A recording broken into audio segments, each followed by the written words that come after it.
नमस्कार, मी धन्यता सोनकांबळे. आपण पाहत आहात नागराज न्यूज. सगळ्यात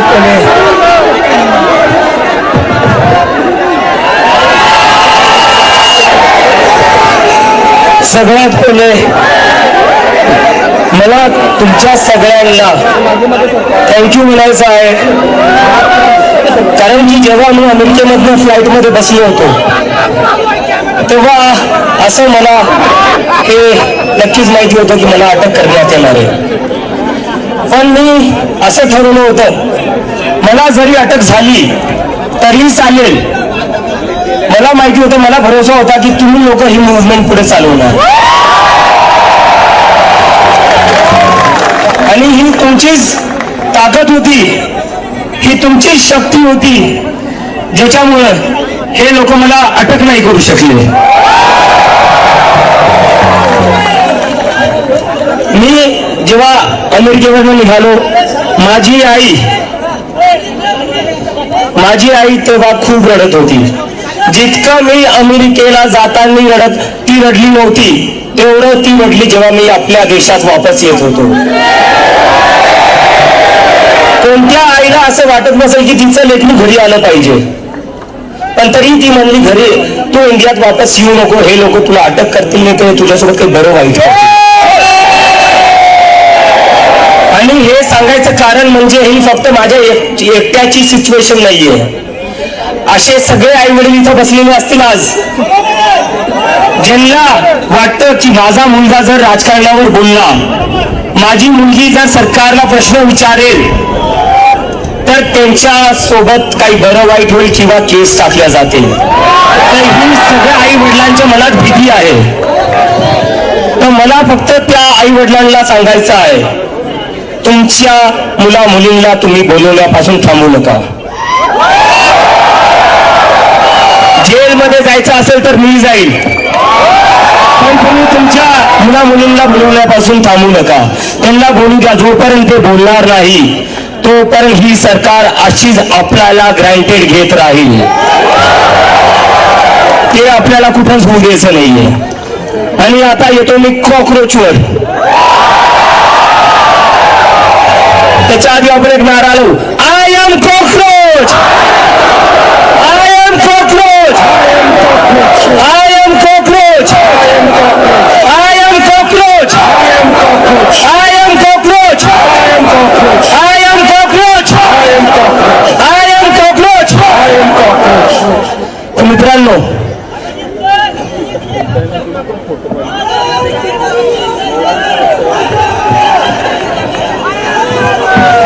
करू ते पण करू. आता कॉकरोच जनता पार्टी, जेव्हा मी हे सुरू केलं, हे मजाकमध्ये सुरू झालं होतं, पण हा तुमचा असंतोष होता, हा तुमचा राग होता या सरकाराविरोधात, जे मी या मजाकाला एक सिरियस मुवमेंट बनवून टाकलेलं आहे. So thanks to all of you for that.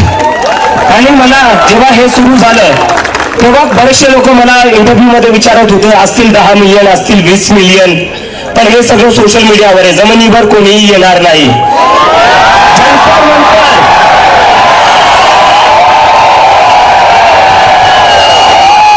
Jantar मंतरवर जेव्हा मी गेलो तेव्हा पूर्ण जंतर मंतर भरलेलं होतं. आणि मी आज सकाळी सगळ्या मीडियाला सांगत होतो, जंतर मंतर पेक्षा जास्त कॉकरोच आज पुण्यात येतील आणि पुण्याने ते करून दाखवले. जंतर मंतरपेक्षा मोठी सभा आज आपली झालेली आहे. आणि काय हे लोक जेव्हापासून ही मुवमेंट सुरू झालेली आहे, काय मागतोय आम्ही फक्त राजीनामा मागतोय. कशासाठी मागतोय? नीटचे 22 लाख स्टुडंट, सीबीएसईचे 17 लाख स्टुडंट, सीयूईटीचे 16 लाख स्टुडंट, एसएससी जीडीचे 40 लाख स्टुडंट, असे 1 करोडपेक्षा जास्त स्टुडंट आहे ज्यांच्यासोबत अन्याय झालेला आहे. असे 1 करोडपेक्षा जास्त स्टुडंट्स आहेत ज्यांच्यासोबत अन्याय झालेला आहे. आणि तरीही कोणी जिम्मेदारी घ्यायला तयार नाहीये, तरीही कोणी राजीनामा द्यायला तयार नाहीये. तर आमचं हे म्हणणं आहे की तुम्ही कधी पण असे बिनलाजापणे तुमच्या खुर्चीवर बसून घ्यायचा. आणि आणि आपल्या देशाचे जे विश्वगुरू आहेत,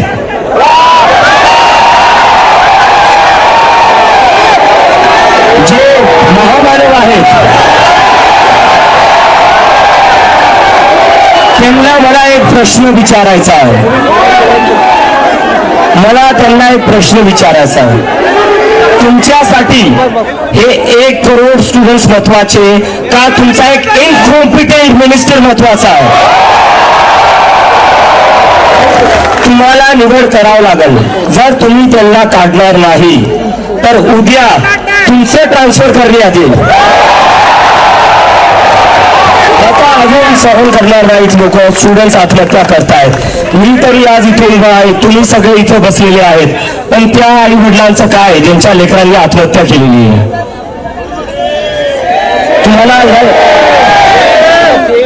आणि मला बरेचसे लोक म्हणतात की जेनझी आंदोलन करतोय, जेनझी आंदोलन करतोय.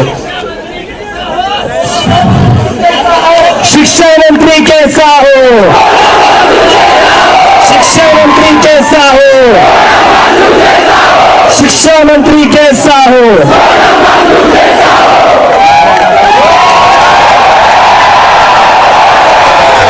आणि अजून एक सोनम वांगचुक सर,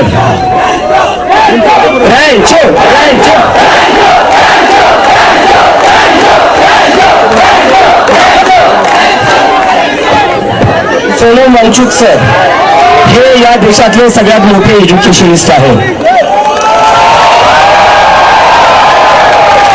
अशा माणसाला शिक्षा मंत्री करण्याच्या जागी यांनी जेलमध्ये टाकलेले होते. आज मी बातमी वाचली, जे जंतर मंतरवर एक टीचर आली होती आमच्या मुवमेंटला सपोर्ट करायला, तिलाही सस्पेंड करण्यात आलेलं आहे. मला हे कळत नाहीये, यांना जेलमध्ये टाकण्या जागी, मला जेलमध्ये टाकण्या जागी किंवा त्या टीचरला सस्पेंड करण्यात जागी तुम्ही तुमचं काम नीट का नाही करत?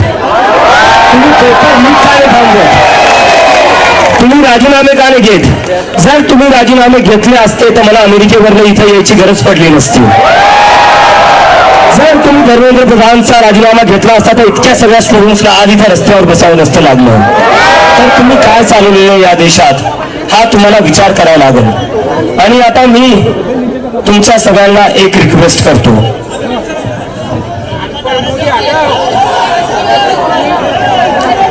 आता मला एक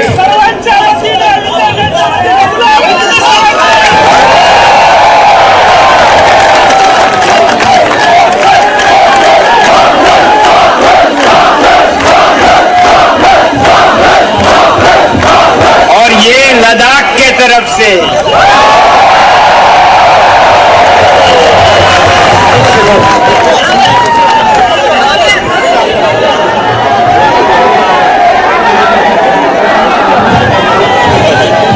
डिग्री आहे, नोकरी कुठे आहे? आपण याच्यावर येतोय, मी याच्यावर देतोय. एक मित्रांनो, मागच्या 10-12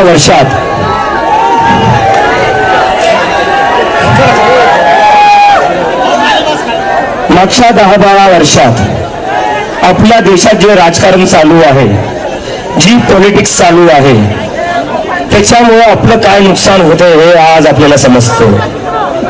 10-12 वर्षापासून देशात नुसतं हिंदू मुसलमान हिंदू मुसलमान हिंदू मुसलमान चालू आहे.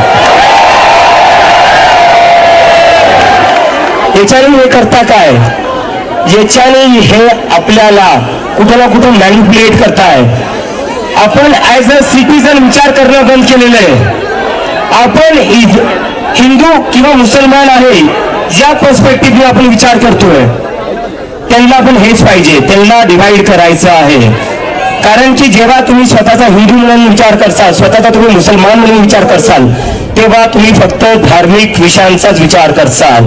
तुम्ही एम्प्लॉयमेंटचा विचार नाही करणार, तुम्ही एज्युकेशनचा विचार नाही करणार, तुम्ही जॉब्स, महागाई याचा विचार नाही करणार.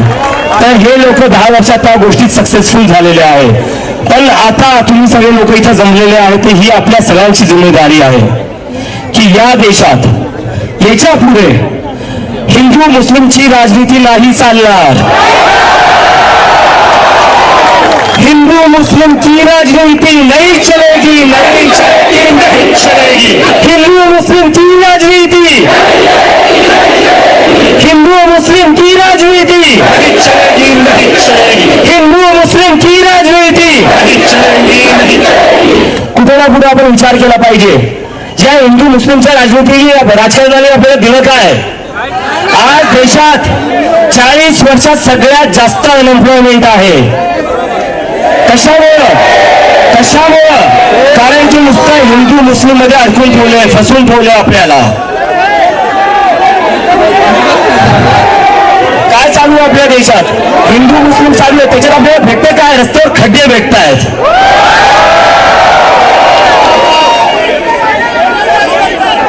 हिंदू मुस्लिमच्या राजनीतीमध्ये आपल्याला भेटतं काय? आपल्याला कोसळणारे पूल भेटतायत, त्याच्यात हिंदूही मरतायत, त्याच्यात मुसलमानही मरतायत.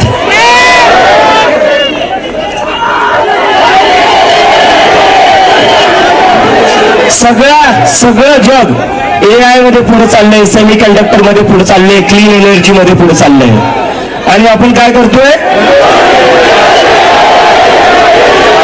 हिंदू मुस्लिम धार्मिक ध्रुवीकरण.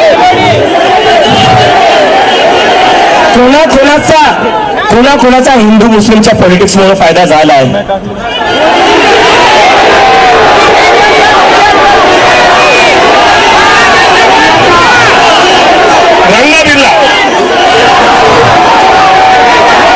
तर फक्त आता इथं घोषणा देऊन चालणार नाही, मला तुमच्या सगळ्यांकडून कमिटमेंट पाहिजे.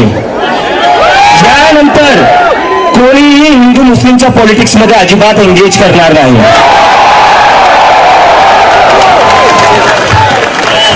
भले ते ब्रिटिश असो,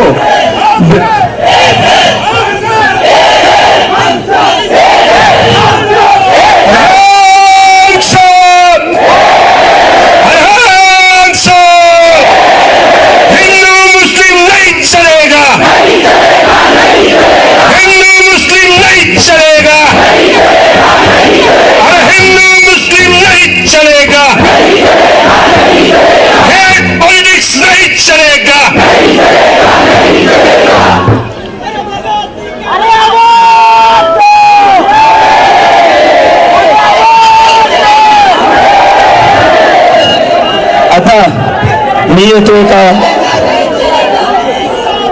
नाही, ठीक आहे. असं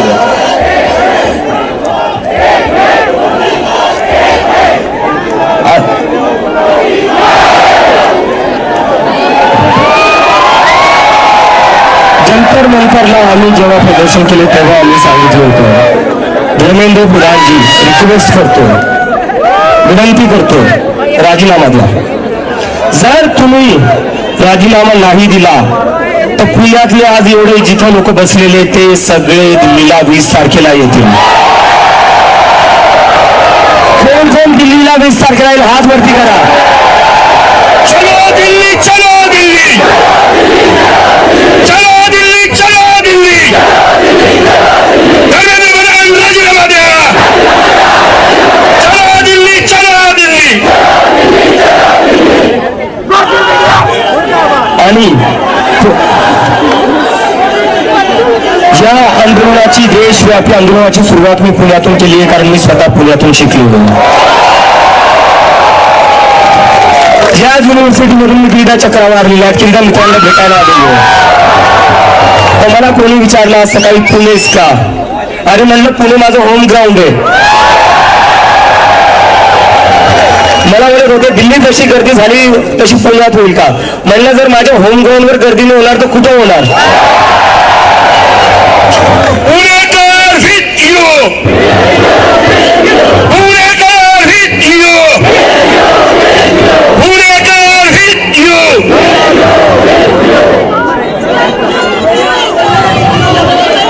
आता पुण्यातून मी जाणार आहे लखनौला, तिथून मी जाणार आहे लखनौ नंतर अमृतसरला, जयपूर, बँगलोर, जिथं जिथं गरज पडेल मी तिथं जाईल. आणि या देशातला सगळा युवा, सगळे स्टुडंट्स 20 तारखेला दिल्लीला येतील आणि धर्मेंद्र प्रधानचं रेझिग्नेशन घेतल्याशिवाय वापस जाणार आहे. 20 जूनला आपल्याला दिल्लीला यायचं आहे आणि मी तुमच्यावर काउंट करतोय. मी अमेरिकेतून एकाच भरोशावर आले की तुम्ही सगळे लोक सोबत उभा असाल आणि मला आता गॅरंटी आहे की तुम्ही नक्की सोबत उभा असाल. आणि आता मी एक अनाउन्समेंट, जब तक इस्तीफा नहीं होता है तब तक चलेगी.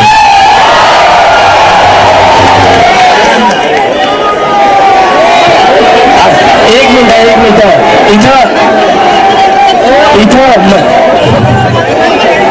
अल्टीमेटम दे दिया है, सैटरडे तक रिजाइन करिए. सैटरडे को रिजाइन नहीं करते तो 20 जून को हम सब दिल्ली आ रहे हैं.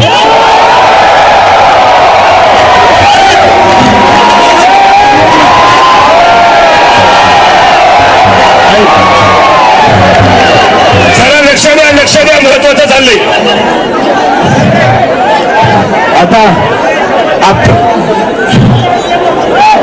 आता मी थोडं मुख्यमंत्री जे आपल्याला बोलले अराजक तत्व आहेत. अरे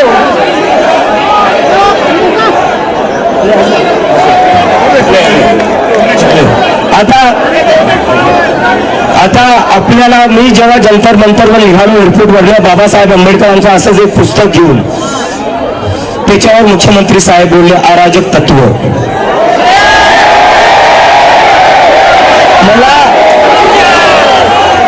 मला मुख्यमंत्री साहेबांना विचारायचं आहे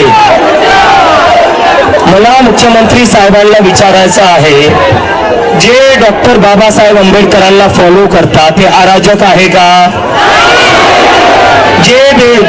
जे भीमच्या घोषणा देतात ते अराजक आहे का?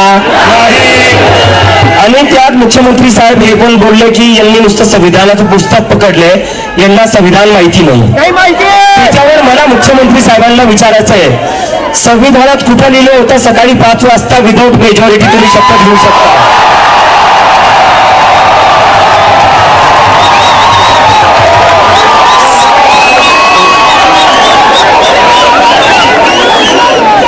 मुख्यमंत्री साहेब आम्ही जय भीमचे नारे देऊ. जय जय जय जय जय भीम, जय जय जय जय जय भीम, जय जय जय जय जय भीम. आता मी येतो एका आपल्या अनाउन्समेंटवर.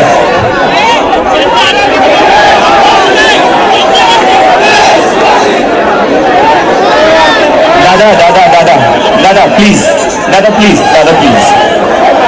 आता मी येतो आपल्या महत्वाच्या अनाउन्समेंटवर. काल मी बऱ्याचशा स्टुडंट्सला भेटलो, एमपीएससीच्या स्टुडंट्सला भेटलो, त्यांच्याही खूप तक्रारी आहे या सरकारपासून. त्याच्यावर आम्ही एक 5 पॉइंट अजेंडा, 5 डिमांड ज्या आमचा एक्झाम मॅनिफेस्टो असणार आहे त्याच्यात आता मी तुम्हाला वाचून दाखवतो त्या डिमांड्स काय असणार आहे.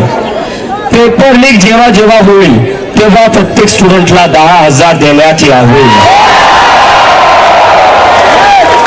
जर एखादी परीक्षा ऐनवेळी कॅन्सल झाली, लीक झाली किंवा पुढे ढकलली गेली तर विद्यार्थ्यांचा ट्रेन, बस, राहण्याचा खर्च आणि मानसिक त्रासाची भरपाई म्हणून सरकारने प्रत्येक विद्यार्थ्याला ताबडतोब 10,000 दिले पाहिजे. परीक्षा रिझल्ट जर एका महिन्यापेक्षा जास्त उशिरा लागला तर प्रत्येक विद्यार्थ्याला रिझल्टला जितके महिने उशीर होईल तितके महिने प्रति महिने 10,000 द्यावे लागतील. तुमचा इलेक्शनचा रिझल्ट एका महिन्यात तुम्ही लावता, तुमचा इलेक्शनचा रिझल्ट तुम्ही एका महिन्यात लावता. इलेक्शनसाठी तुम्ही स्पेशल ट्रेन काढतात. मग या स्टुडंटसाठी तुम्ही स्पेशल ट्रेन का नाही करत भरतीच्या वेळेस? का नाही करत? आणि दुसरी आता आमची मागणी, दुसरा आमचा मुद्दा, दुसरा आमचा अजेंडा, 72 तासाच्या आत बॅकअप डे री एक्झामचं तुम्ही आयोजन केलं पाहिजे. प्रत्येक मोठ्या परीक्षेसाठी आधीपासूनच एक बॅकअप डे ठरला असला पाहिजे. म्हणजे जर परीक्षा कॅन्सल झाली तर पुढच्या 72 तासाच्या आत ती पुन्हा घेता येईल. विद्यार्थ्यांना आठवडे आणि महिने पुन्हा तोच मानसिक ताण सहन करायला लावू नका.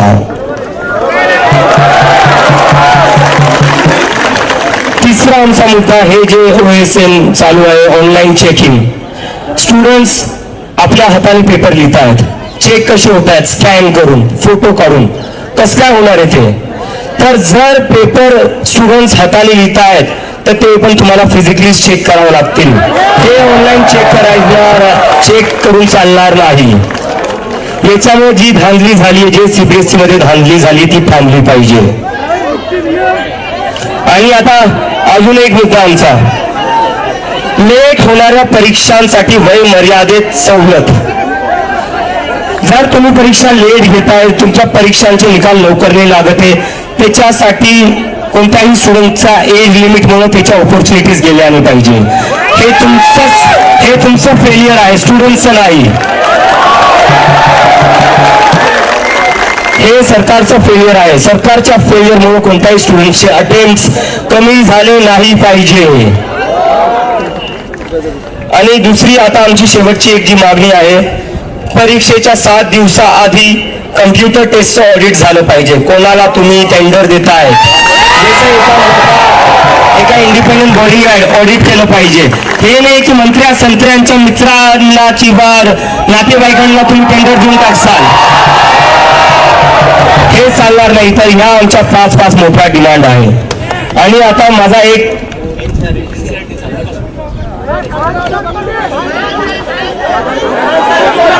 तर या 5 मागण्यांसाठी हात वर करून पाठिंबा द्या. 5 मागण्यांसाठी MPSCच्या संदर्भामध्ये दिलेल्या त्यांच्यासाठी करावं. आणि अजून एक मागणी, NCERTने जो नकाशा काढलाय पुस्तकातून तो वापस आणला पाहिजे. तो तुम्हाला वापस आणावाच लागेल. आणि आता माझी सगळ्यांना एक मी छत्रपती शिवाजी महाराज की जय. जय भवानी. आता मी हे बोलतो की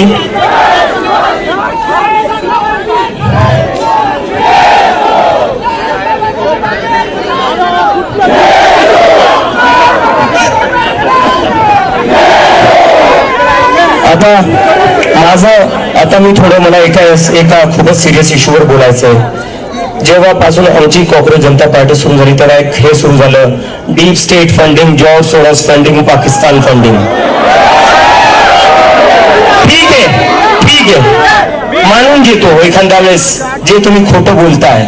त्या वेदांचं काय, जो 17 वर्षाचा CBSEचा पोरगा आहे त्यालाही तुम्ही पाकिस्तानी बोललेले आहेत. तुम्हाला लाज वाटते? तुम्ही तुमच्या देशाच्या स्टुडंट्सला पाकिस्तानी बोलतायत. तुम्ही मला पाकिस्तानी बोलताय, तुम्ही CBSEच्या स्टुडंट्सला पाकिस्तानी बोलताय. जे पत्रकार तुम्हाला प्रश्न विचारतात तुम्ही त्यांना पाकिस्तानी बोलता. जो विरोधी पक्ष अपोजिशन लढतोय तुम्ही त्याला पाकिस्तानी बोलता. ते इंडियन आहे कोण? भाजपचा IT सेल.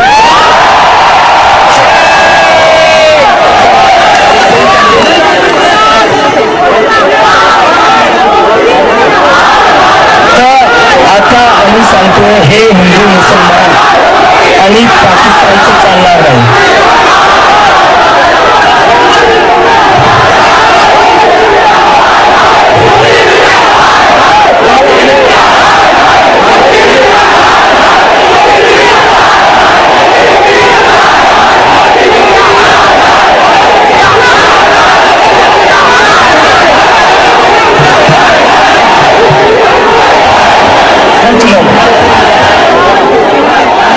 सोनू वांगचूक सरांना पण जेव्हा यांनी महिने जेलमध्ये टाकलं होतं, काय म्हणून टाकलं होतं?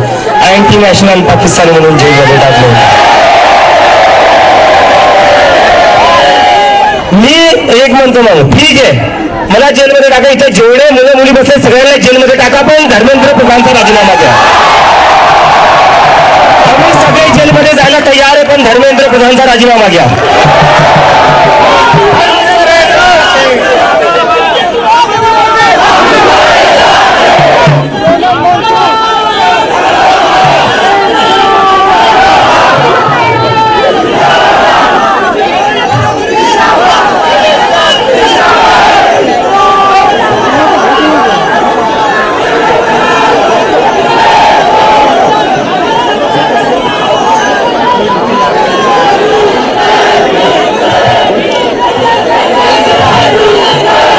थोडं सिरियसली बोलतायत ते शांतपणे ऐका. घोषणा थांबवा. सिरियस विषयावर बोलतो.